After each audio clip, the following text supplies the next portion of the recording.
Well, good morning. It's Thursday, March 11th. I'd like to talk this morning a little bit about the wisdom of soul winning. I took and Proverbs 11:30, first of all, says, "The fruit of the righteous is a tree of life, and he that winneth souls is wise." I read this story about a missionary from Africa who told the story of an elderly woman who was reached with the gospel. And this elderly woman, she was blind.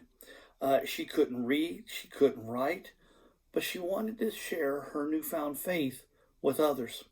So she went to the missionary and asked him for a copy of the Bible in French.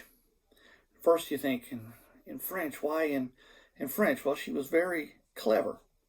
So when she got it, she asked him to underline John 3:16 in red and mark that page so that she could find it.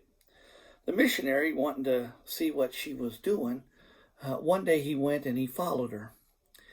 And what happened was, in the afternoon, just before school let out, what she would do is she would make her way to the front door of the school.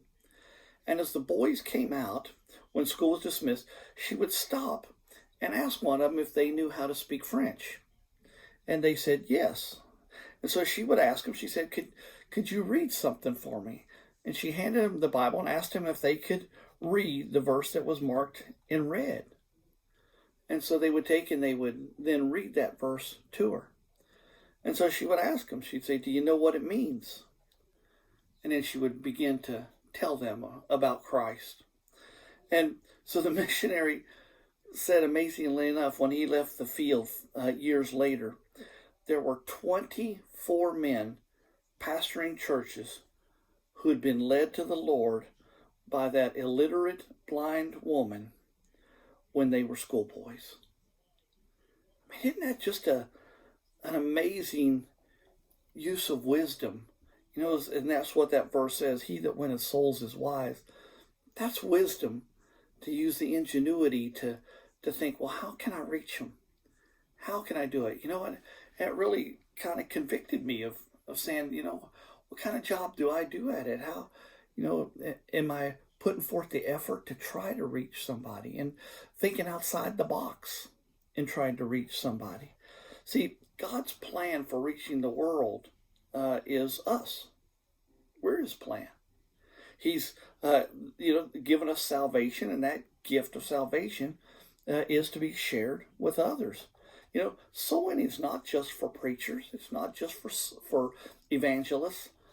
For those, no, it's for all of us, and it doesn't require brilliant knowledge. It doesn't require a gift of eloquent speech. It doesn't require a certain charming personality or all that. No, it doesn't require all of that. It just requires us to be willing to let God use us. I mean, look at Moses. Moses kept saying, "But Lord, I can't do any of that. I can't lead the people. I can't talk. I can't do these things. Lord, I can't do it." And look what God was able to do with him.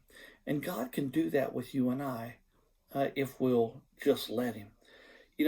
Each person, and I like a phrase, that each person that we meet every day will spend eternity in either heaven or hell. And recognizing that truth ought to cause us to live a little different. I mean, every person that we run into, every person that we see, we say hello to, or every person we talk to, every person we see, they're going to spend eternity in either heaven or hell. And that ought to just drive us. That ought to drive us to be the ones to tell them about Jesus so that they can spend eternity in heaven.